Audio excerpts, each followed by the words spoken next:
Corona vaccine की खतरा कितना रियल है? ब्रिटेन से बात उठी, कंपनी ने खुद मान लिया कि उनकी कोविशील्ड वैक्सीन में कुछ ऐसा था जिससे क्लॉटिंग हो सकती है, हार्ट अटैक आ सकता है, ब्रेन स्ट्रोक हो सकता है। कुछ केसेस भी चल रहे हैं, हर्जाने मांगे गए हैं और वो बात भारत तक आई क्योंकि यहाँ पर सबसे ज्यादा जो वैक्सीन 175 करोड़ से ज्यादा डोजेस लगे इंडिया में लगे कोविशील्ड के। और अब सबके मन में यही सवाल कि क्या हमें तो कोई प्रॉब्लम नहीं हो जाएगी, उसी का जवाब लेने की कोशिश कर रहे हैं डॉक्टर रॉय।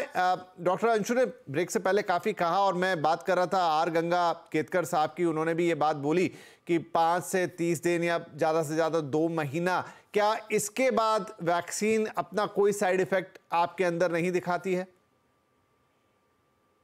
ये कहना मुश्किल है। ये भी नहीं कह सकता कि दिखाती है, ये भी नहीं कह सकता मैं कि नहीं दिखाती है, क्योंकि जिसका एविडेंस नहीं है उसके बारे में कमेंट्स करना ठीक नहीं होता।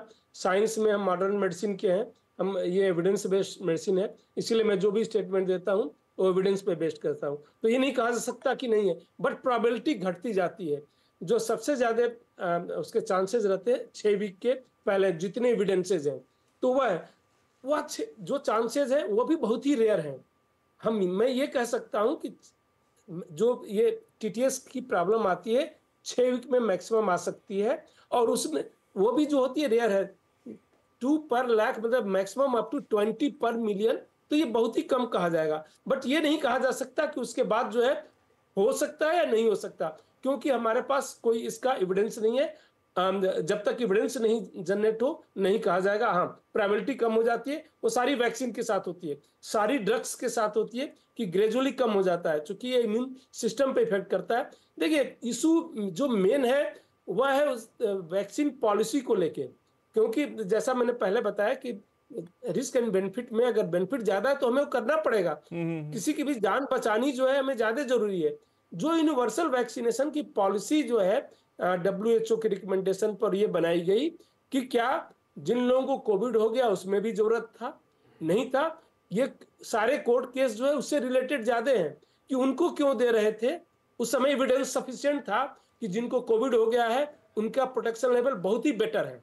वह ठीक है, मीडिया में नहीं आता था, पर पब्लिकेशन थे, इवन हाई इंपैक्ट जर्नल में थे publications. New England journal of medicine जो सबसे ज्यादा इंपैक्ट फैक्टर है, उसमें पब्लिकेशन दिसंबर 2020 में आ चुका था। जी जी। उन्होंने जो स्टडी की थी, तो ये सब था। वो इशू ये है कि उसके बावजूद भी ये पॉलिसी क्यों बनाई गई, क्या फार्मा लॉबी को फायदा पहुंचाने के लिए बनाई गई, और उसमें अगर एक की डेथ होती है तो वह जो है क्वेश्चन मार्क हो जाता है कि ऐसा क्यों किया गया।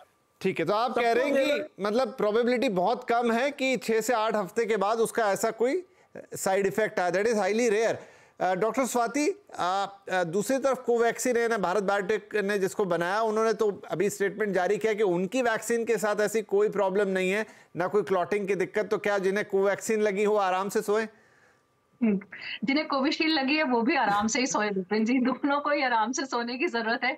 देखिए, अलग अलग तकनीक से बनी हुई वैक्सीन हैं। अगर आप देखें तो फाइजर और मॉडर्ना ने भी ये माना है कि उनकी वैक्सीन से साइड इफेक्ट्स हो रहे थे, उनकी वैक्सीन से ब्लड क्लॉटिंग हुई है लोगों में, तो मायोकार्डाइटिस हुई है, पेरिकार्डाइटिस। तो ऐसा नहीं है कि वैक्सीन जो है वो फूल प्रूफ होती है, ऐसा बिल्कुल नहीं है। अलग अलग तकनीक से बढ़ने की वजह से साइड इफेक्ट्स की संभावनाएं जो है वो कम हो जाती है, उनका मैकेनिज्म ऑफ एक्शन जो है फर्क हो जाता है।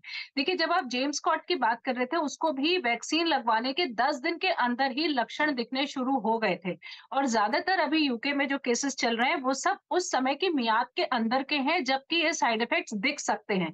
इसलिए आज लोगों के मन में कोई भी पैनिक नहीं होना चाहिए कि अचानक से सांस फूलने लगे या छाती में दर्द होने लगे तो हम सोचे कि हमने कोविशील्ड लगाई थी इसलिए अब हमें हार्ट अटैक होने जा रहा है। ये बिल्कुल भी नहीं सोचे। हाँ, अगर किसी को इस तरह की दिक्कत होती है तो तुरंत डॉक्टर को हमें दिखाना चाहिए, ये तो एक स्वाभाविक स्टेप है जो हमें लेना ही है। लेकिन अपने मन से इस पैनिक को हटा दे कि अगर आपने कोविशील्ड लिए तो डांस करते, खाना खाते, कहीं जाते आते आपको हार्ट अटैक हो सकता है, ऐसा बिल्कुल नहीं है। इसके पीछे के कारण दूसरे हैं, और कोविड खुद से बहुत ज्यादा हृदय को कमजोर करता है, और कोविड की वजह से हमने देखा है लॉन्ग टर्म सिम्टम्स बहुत आ रहे हैं। जिन लोगों को कोविड से जो लोग प्रभावित हुए हैं वो साल 2 साल तक कई सारे सिम्टम्स ऐसे हैं जिनसे जूझ रहे हैं, और उनका हृदय भी कमजोर हुआ है, जिसकी वजह से हम लोगों ने कुछ लोगों में हार्ट अटैक्स होते हुए देखे हैं। लेकिन ये वैक्सीन के हार्ट अटैक्स हैं ऐसा बिल्कुल नहीं सोचे, क्योंकि वो समय की मियाद क्रॉस होने के बाद संभावनाएं नगण्य के बराबर है, ऐसा सोच करके चले, और इसलिए कोई भी डर अपने मन में से निकाल दे। नहीं, डेफिनेटली। तो डॉक्टर अंशु एट लास्ट की मान लीजिए अब क्योंकि अपने स्वास्थ्य का मामला है, जान का मामला है, आप इतने अच्छे से सेटिस्फाई कई बार नहीं हो पाते हैं बातें सुन के, तो कब किसी को डॉक्टर से मिल लेना चाहिए, आपके पास कब आना चाहिए? देखिए, हमारे पास तो अगर किसी को भी कोई न्यूरोलॉजिकल सिम्टम्स हो रहे हैं, जैसे सर में दर्द है, चक्कर है, हाँ कोई वीकनेस आ गई बॉडी में, जैसे बोलने में दिक्कत या हाथ पैर में कमजोरी, तो हमारे पास डेफिनेटली आना चाहिए। और मैं फिर वही जो डॉक्टर महेश्वरी ने बोला कि ये हमें बिल्कुल नहीं सोचना चाहिए कि वैक्सीन का साइड इफेक्ट है, ये हमारे लाइफस्टाइल से रिलेटेड डिजीज है। जो भी स्ट्रोक्स हैं, हार्ट अटैक्स हैं, लाइफस्टाइल से रिलेटेड डिजीज है। इनफैक्ट मैं ये भी कहूंगा कि कोविड की वजह से भी स्ट्रोक्स हो रहे थे, हार्ट अटैक्स हो रहे थे और क्लॉटिंग हो रही थी टांगों में। तो ये कहना कि ये सारा वैक्सीन से भी रिलेटेड है, it is very difficult at times, because Covid में हमने देखा था कि लोगों को, यंग लोगों को स्ट्रोक्स हो रहे थे, हार्ट अटैक्स हो रहे थे और लेग्स में क्लॉटिंग हो रही थी। तो मैं फाइनली ये मैसेज देना चाहता हूँ कि हमें आराम से सोना चाहिए, जो भी होना था वो हो चुका है, it's all over and we should be all, हम लोग सब सेफ हैं, हमारे को कोई चिंता करने की जरूरत नहीं है। ठीक है, तो मैं अपने जो तीनों एक्सपर्ट हैं और तीनों ने जो राय दी है उसको